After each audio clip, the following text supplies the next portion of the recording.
Hazır benim son menincerimi çok kaçırgan için Yalovat rayonu oblastlık sotu karardım. Biz kez çana vermeyeceğiz. Biz şehrimiz için, elimiz için kanımızı veririz. Kimin ayttım sizlerge yer bergençe men canım berem de özüm okka tostum o şerde. Biroq men kökörögem atmasam butum atmasa Azamat. Elim için turup berem de özüm tostum o şerde okka. Bir nerseni kepildik beriңиздер, сурайын сиздерден. Ушул маселе бүткөндөн кийин бизди милицияга чакырып тажатат.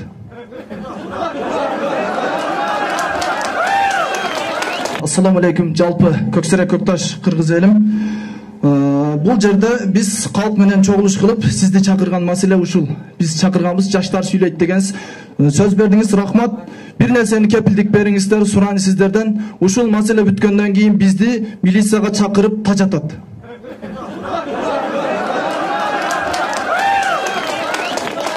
Себеби сен башында лидер экенсиңер, келгиле неге мындай маселе көтөрдүң? Бул элдин маселесин көтөрүп чыгыштан жаштар коркуп калды. Колдоонун ордуна кордоо болуп атат да азыр жаштардычы. Суранч, ушуга сиз кепилдик бериңиз, ушул жерде уюштурган, жалпы чуркаган жаштар эч кандай коопсуздук эрежеси сакталсын, сизден сураныч. Эми мурда мындай болгондо, мурда бул негизи өзү балык башынан сасыйт деп бекер айтпайт да. Эгерде башында турган адам ушундай эл менен түзмө-түз жолугушууну каалабаса, анда ушу сиз чыгып, ушу элдин арасынан чыгып жанагыдай катуу суроолорду берсе, анда ошо куугунтуктайт да. Мен өзүм силер менен келип, мына ушундай бетме-бет жолугушуп атам. Мен азыр бир дагы милицияга, же болбосо күч органдарына, СМБга мен айтпаймын. Тигил ушундай суроо берди, тигил ушундай провокационный бирдеке кылды, аны барып куугунтукта деп. Естественно, булар тийбейт эч кимге. И мен суранып кетем, милиция кызматкерлери турасыңар, мына улуттук коопсуздук кызматкерлери эч качан куугунтуктабагыла. Болду эми буга чейин ки болор иш болду, өтөр иш өттү, анын баарын артка таштагыла. Давайте ак барактан, жаңы барактан, актай барактан кетели алды. Баарын таштагыла. Өткөндө ушу бозумчактан беле мен телефон менен видео менен сиз менен сүйлөштүмбү? Ошо ээлеп алган экен, 50-60 киши келип деп мага кабар жеткенден кийин мен өзүм айттым. Ошол балдар менен мени видео менен байланыштыргыла деп. Байланыштым, түшүндүрүп айттым, ошо менен кетти. Анан мындайга иш козгобогула, тийбегиле, чакырбагыла, болду эми унуткула, анын баарын жапкыла. Жапкыла дагы мындан ары жаңы барак менен кетелик. Анан дагы бир жолу айтарым, ошо ишканалардын ишине тоскоолдук кылбагыла. Бизге убакыт бергиле, бул ишканаларга да убакыт бергиле, жанданып кайрадан кыймыл аракетке келип иштесин. 5-6 ай, эң көп болгондо 6 ай. Ушу май, июнга чейин бардыгын бүтүрөбүз. Бүт бардык жактын кызыкчылыгын камтыган келишимдерди түзөбүз, бүтүрөбүз. Анда сиздерге ошол келишип талаптарды койгонбуз, окуп берип койсом, уруксат берсеңиз. Окуңуз. Көксерек жана Көкташ айыл тургундарынын Казминералс Бозумчак кенine коюлган талап. Биринчи, Казминералс Бозумчак компаниясынын жергиликтүү калк менен иш алып баруучу Жайылбек Дадиев жана Улан Баймырзаев, главный инженер Ормоков Өмүрбек жана анын алып келген адамдары жумуштан алынып, жергиликтүү кадрлар коюлсун. Азыр токтоңуз. Бул сиз атап өткөн фамилиялар жергиликтүү калктанбы же башка жактан келген? Башка жак.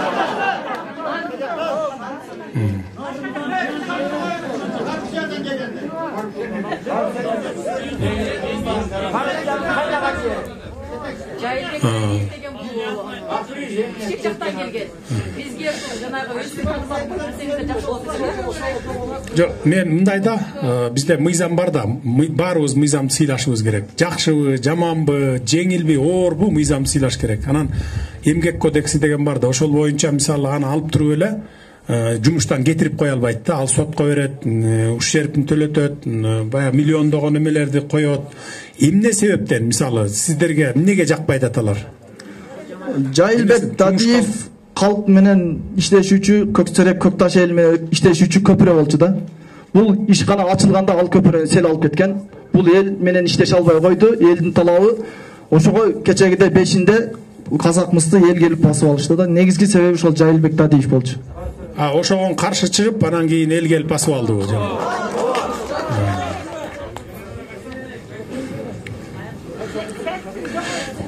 Бул маселелерди мен жетекчилиги менен сүйлөшөйүн, элдин талабын карап көрөлүк.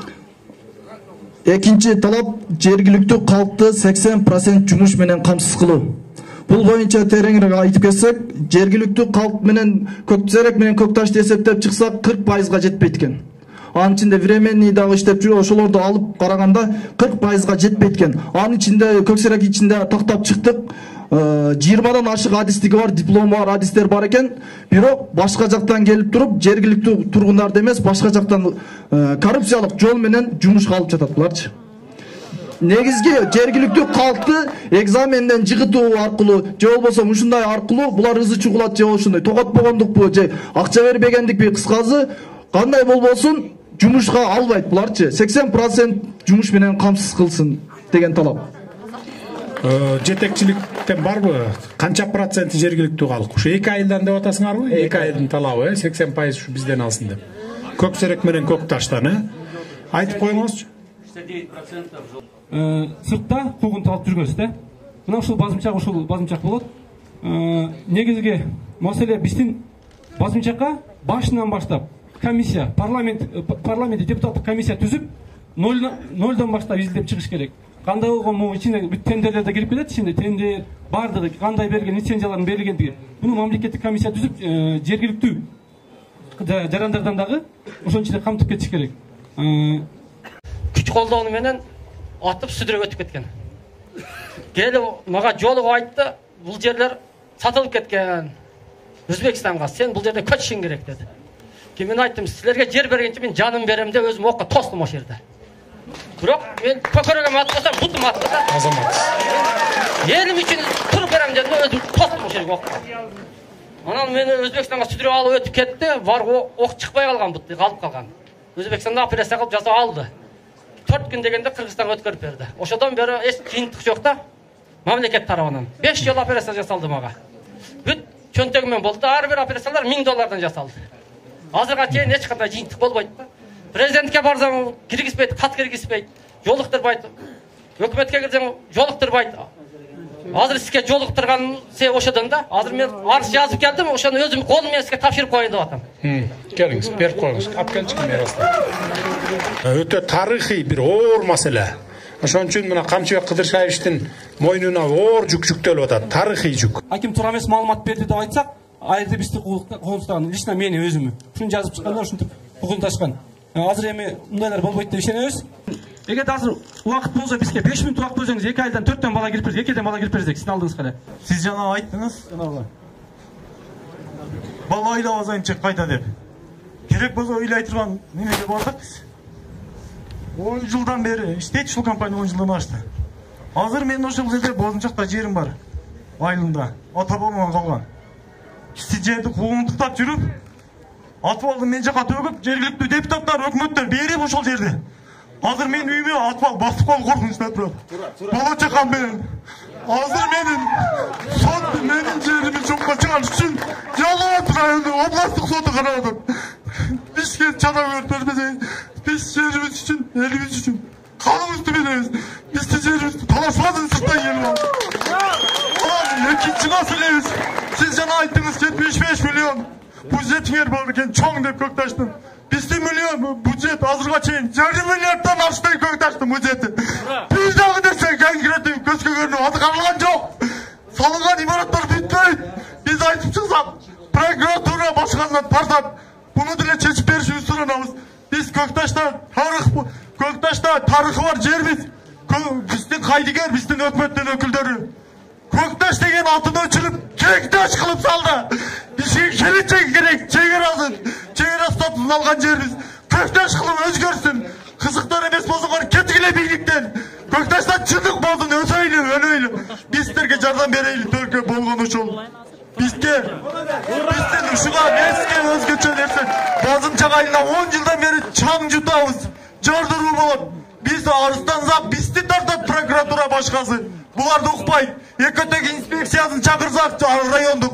Булардын формасын кийип, ушулардын машинасын менен барат компаниянын. Өздөрүнүн формасы, өздөрүнүн гос машинасы менен барбайт эч качан. Чара көрүп беришиңизди биз. Ыйлап десеңиз, ыйлап кайт десеңиз суранабыз. Сизден суранабыз ошол чечип бериңиз. Жалпыңыздардан бир суроо да, айылдаштарыңар да жакшы билесиздер да. Чындыгында эле үйүн атбалдар басып калуу коркунучунда турабы? Турат. Компаниянын жетекчилиги силерден өтүнүч. Анан айылдык кеңештин айыл өкмөтү биргелешип туруп, эгерде чындап эле ошондой боло турган болсо, башка жакка жер берип туруп, көчүрүп, үй салып бергиле. Эгер чындап эле ошондой боло турган болсо. Бардык жерде адилеттүүлүк болуш керек да. Эми ал компания үчүн бир кенедей эле бирдеме ал. Ошо айылдык кеңештин депутаттары өкмөт эмес, элден бир 5 адам шайланганда, ошолор эле чечпейбиш компаниянын жетекчиси мененчи. Олар акча алып алган, 85 гектарды саткан. Анан булар Нурландын сөзүн, Базымчактын элинин сөзүн сүйлөбөйт. Жалаң ошо компанияга элдин өкүлдөрү сүйлөбөсүнбү? Себеби депутаттар айылдык Шотуңузда канча акчаңыз бар? Профицит менен чыктыңарбы же дефицит мененби? Биздин негизинен мен Көкташ айыл өкмөтүнүн өкмөт башчысы Рставлет Ильязбек Рахманалиевич, азыркы күндө биздин бюджетибизде 75 миллион бюджетибиз бар, бирок быйылкы жылга 105 миллион пландаштырылганбыз. Ушул казакмыстан 20% биздин айыл өкмөткө түшөт. 75 миллион бюджетиңизде турат азыр. Ушул жылды жаап атасыз 75 миллион. Азыркы күндө бирок негизинен 3 айлык 3 кварталдын негизинде 75 миллион бюджетибиз бар. Эми мына азыр бул жаштар айтып атат, жумуш жок, жана башка жок деп. Ушул акчаны неге силер освоить эте албай атасыңар? Ушу жаштарга жумуш орун түзүп берсеңер, ушундай бир проектлерди иштетсеңер, 5% кредиттерди берсеңер болбойбу ошо? Эгер ушул маалымат боюнча мен өзүм булуттар 2019-жылы 3-декабрда өкмөт башчы болуп дайындалгам. Азыр 9 ай болду. Ошол мезгилде мен эл менен жолугушуп жүргөн мезгилимде айткам, ушул Көкташ айыл өкмөтүнө чындап эле акча каражат иштелбей калат. Ошол себептен мен жекешкерлерди колдоо максатында бир жекешкерлерге бир 300 миңден 5% акча берсек деген сунуш түшүргөм. Бирок ошол сунушту ошол мезгилдеги каржы министри Бактыгүл Жейналиевге алып келгенде ал жерде адистерди жооп берген, мага кат бар, ал жооп берген боюнча силер бул жергиликтүү бюджетти эч кандай ал жерге иштете албайсыңар деген боюнча кат берилген. Мындайда урматтуу эл журт, мына жаштар отурасыңар, 75 миллион сом ушу бир айыл өкмөтүнө бул өтө чоң акча. Анан ушинтип мына орун жок, турмушубуз начар деген бул уже уят өзү. Муну айыл өкмөтүңүздөр, айылдык кеңешиңиздер чечиш керек муну. Депутаттар да, депутаттар. Анан мага жеткен маалыматтар боюнча ошол ар ким өзүнүн кызыкчылыгы үчүн тартып эле ушуну бөлүшө албай отурушат экен да. Андай кылбай, андан көрө жумушчу орундарын түзүп бергиле. Жакшынакай проектлерди эми угуп туруңуз. Азыр ызылдабай тургула. Мурда министр башка болсо, азыр башка министр. Эгерде макул десеңиздер, мен уже бүгүндөн баштап сиздерге кат бергенге даярмын. Себеби менде азыркы күндө бир 20га жакын адамдын кичи долбоору даяр, менде папкада турат да. Ошон үчүн мындайда бала ыйлабаса эмчек жок дейт. Ошондуктан айыл өкмөттөр мына ушул учурдан пайдаланып, мына СМИлер иштеп атат, жергиликтүү бийлик, акимдер, губернаторлор сунушуңарды берип кайрылгыла. Мурдакыдай отура бербегиле. Болбойт экен, анан баякыдай экен депчи, андай эмес. Азыр бюрократия дегенди жоготуп атабыз. Коррупция дегенди ак үйдөн жоготуп атабыз. Акыр аягы ылдыйлап айыл өкмөттөргө чейин келебиз. Анан башка көпчүлүк айыл өкмөттөр республика боюнча дотацияда отурат. Бизден республикалык бюджеттен сурайт.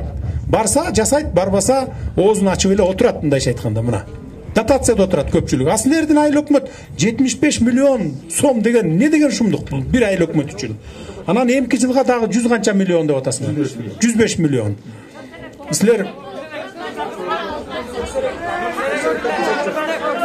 бул мен Көкташ айыл өкмөтүнүн. Көкташ айыл өкмөтү боюнча. Көксерек боюнчачы ким айыл өкмөт Көксерек боюнча? Көксерек дотацияда отурасыңарбы анда? Сиз Көксерек дотацияда отурабы же? Айтыңыз.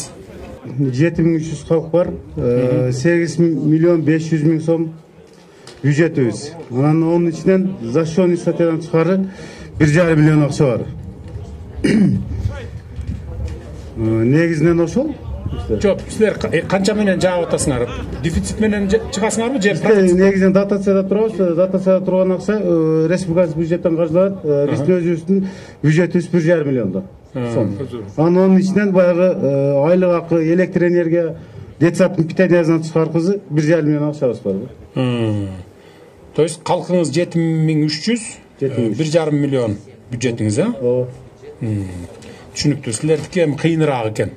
Бул жагын караштырабыз эми.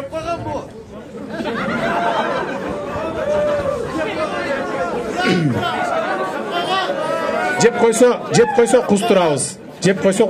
Текшерүү жөнөтөбүз. Негизинен ошол содурунун. Болду, эми сиз сунуш менен келесиз. 75 миллионуңузду асфальт эткенге неме кыласыз? Бер коелу ошону. Бул Көкташ айылынын негизги көйгөйү себеп дегенде концентратты бул жактан унаалар алып чыгып кетет, а Көкташ эли тантыгы чыккан жол менен жүрөт да. Ошол нерсени Казакмыстан суранып атат, талап кылып атат. Ошол жактан жүргүзүлсүн, жолду карап берсин. Биз дагандай асфальт болбосо дагы сүрүлгөн жолдо жүрөйүк деген талап. Төртүнчү, оор жүк ташуучу машиналарга тараза коюу. Себеби айрымдай. Яраң асфальт кылынат, бирок оор жүк ташуучу унаалар ашыкча салмак менен өтөт. Ошол тантыгы чыккан жол дагы деле ошол абалга, кейиштүү абалга келип атат да. Себеби 30 жылдан бери Орток Бел жолу ушу асфальт болуп элек, ошол жолду жылына 2 жол сүрүлүп атса, оор унаалар ошол нерсе менен ашыкча салмак менен дагы жана кылып атат да. Ошого ушул талапты аткарып берилсин, тараза коюшсун, ашыкча салмактан ашык жүк жүктөбөсүн. Болдубу талаптарыңыз? 5-чи, Көкташ айылына Узун булак аркылуу Көксерекке жол куруу. 6-чы, Аксай жайытындагы Казминералс бозумчак компаниясынын уулуу заттарды сакталуучу кампасын ал жерден коопсузураак биринчи макулдашылган Узун булак кайракы жерине өткөрүп жылдыруу. Бул Аксай өзү башта айтып кеттим, жайыт жерге курулгандыктан ошону баштагы жерге курулсак, себеби суунун башына курулуп калган, урматтуу туугандар. Эртең кече Терексайда жардыруу болду, бер жерде да ошол жерде жардыруучу заттар сакталат. Эгерде кокус жарылып кетчү болсо, анда биринчи очередде сууга агып түшөт ошол нерсе. Ал суудан Көксерек айылы жалпы эли ошол суу менен суу ичет. Ошону айылдын жеринде башында договор болунган экен, ылдыйкы жерде. Айылдын этегине ошол жерге жылдырып берилсин.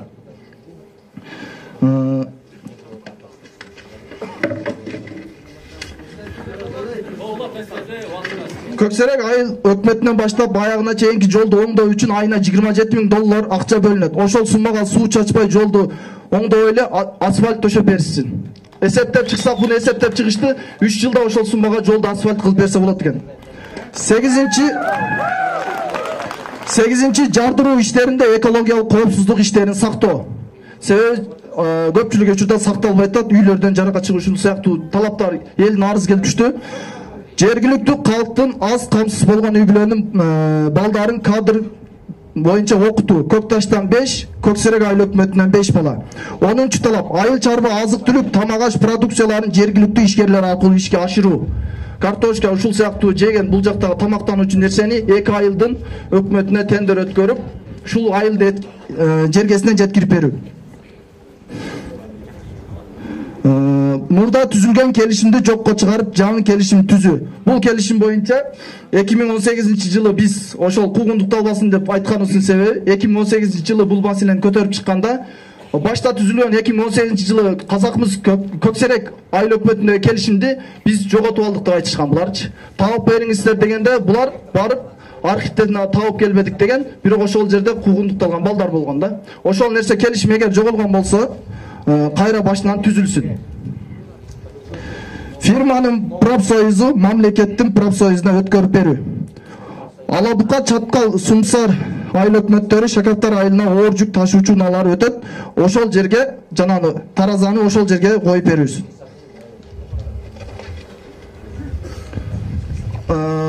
Жергиликтүү калктын элдин депутаттары, бизде Көксерек айыл өкмөтүндө 21 депутат бар.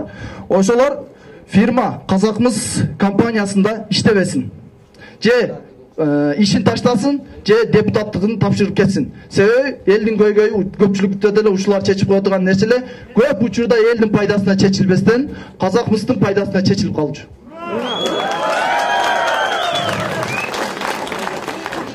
Коопсуздук маселеси охрананы жергиликтүү калкка өткөрүп берүү. Биздин талаптар ушулар. Биз эл азыр ушуну талап кылып атат. Буну казакмыз менен жанагылайлы ушул жайында чечилип берсин деген талапты коюшту.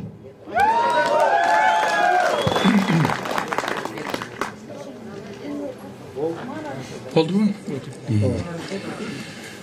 Mo жолдор боюнча урматтуу туугандар, азыр мен тиги жакта эл менен жолукканда ушу мамлекеттик мекемелерге, жергиликтүү бийликтин мынакей өкмөттүн өкүлдөрүнө тапшырма бердим. Ушул жерде иштеп аткан чоң 5 ишкана колдонуп атат да жолдорду. Көбүнчө чоң машиналар өтүп атат, өзлөрүнүн жеңил машиналар менен барып келип атат, жүрүп атышат. Мамлекеттин күчү жетип асфальттаганга чейин, эми 1 жылдан кийинби, 2 жылдан кийинби биз өзүбүздүн мүмкүнчүлүгүбүзгө жараша карайбыз да жолдорду. Ошого чейин ушул 5 компаниянын менен макулдашуу жолу менен ортого акча таштап туруп, ушу соляркасын бөлүп берип, жана грейдерлерди коюп, уже дайыма түздөп турганга ушундай иш баштагыла деп мен тапшырма бердим. Пока мындай эми баягы биздики бул эми мыйзамсыз талаптар булар. Бирок жергиликтүү калктын кызыкчылыгын эске алуу менен өзүлөрү ошол жолду колдонуп аткан предприятиялардан, баягы мекемелерден ушинтип сурануу жолу менен ушундай кылгыла дедим.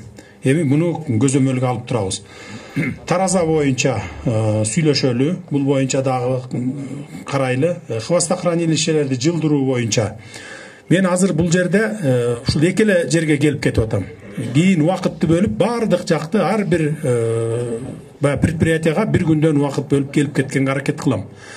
Кудай буйрса жакын арада ага чейин өзүм келгиче чейин комиссия түзүп, ошо экология маселеси боюнча жанагы экономикалык жактан комиссия түзүп туруп жиберебиз. Аларды баардык жабдыктар менен камсыз кылабыз. Жана дрондор менен үстүнөн тартып, бийиктиктен тартып, ошо туура курулганбы, туура эмес курулганбы, балким чындыгында эле көчүрүш керекпи, же көчүрбөсөк деле болобу дегенди ошо тартып барса, анан мен отуруп алып анан баарын карайм өзүм. Мына мамлекеттик тараптан ушундай комиссия түзүп баардык кен байлыктарга жиберебиз. Бул эмне үчүн? Бул порядокко келтириш үчүн.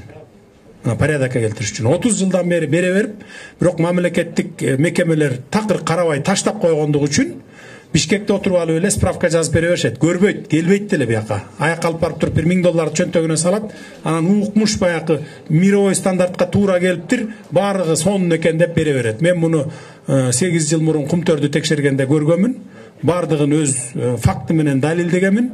Бирок тилекке каршы ал убакта аягына чыкпай калганбыз иштинчи. Бул боюнча алдыда иштер бар. Ошон үчүн айтып атпаймынбы, жана суранып атпаймынбы. 5-6 ай кичине чыдап отуруп тургула, баардыгын өз калыбына келтиребиз. Баардыгын мыйзамдын негизинде, баардык тараптын кызыкчылыктарын кабыл алуу менен кылабыз. Анан могу коопсуздук маселесин жергиликтүү балдарга өткөрүп бергиле деп атасыздар. Эми келишим түзүлгөндө негизи булар баягы кожоюндар өзүлөрү алып келиш керек. 105 миллион деген огромный сумма. Бул тендер маселеси туура, тендер маселеси чечилбейт. Бирок сизден сураныш тарс-тарс эле чечип бериңиз. Анткени БКЧКнын баары ушу биздин бюджеттин тендер кайсы булар закуп кылганбы? Бул фабрика закуп кылган. Жок, бул биздин айыл өкмөт боюнча. Айыл өкмөт боюнча. Бюджеттеги тендердин маселесин карап бериңиз. Анткени бир да объект, бир социалдык объектилер бүт элек. 3 жылдык эме боюнча ушуну лично өзүңүз көзөмөлдөп койсоңуз. Анан эми урматтуу калайык калк, биз азыр алдыга жылдыралы бир 4 ай 5 ай убакыт бериңиздер. Өзү негизи көп убакыт керек. Мен баягы кумтөрдү текшергенде күнү түнү дөбөй иштегенде 4 айда араң текшерип бүткөнбүз. Азыр эми бул жерде бир эле мекеме эмес, бир канча мекеме республика боюнча баары. Анан кийин баарын карап чыгып, кийин анан жаздын күнү отурабыз. Ага чейин тоскоол болбосоңуздар, ушундай баш аламандык болбой, ушу мүмкүнчүлүк түзүп берели. Чылыкта молчулукта болуп туруңуздар. Жакшы Алла Таалага чексиз мактоолор болсун. Пайгамбарыбыз Мухаммад Мустафа саллаллаху алейхи вассаламга салам салаваттар болсун.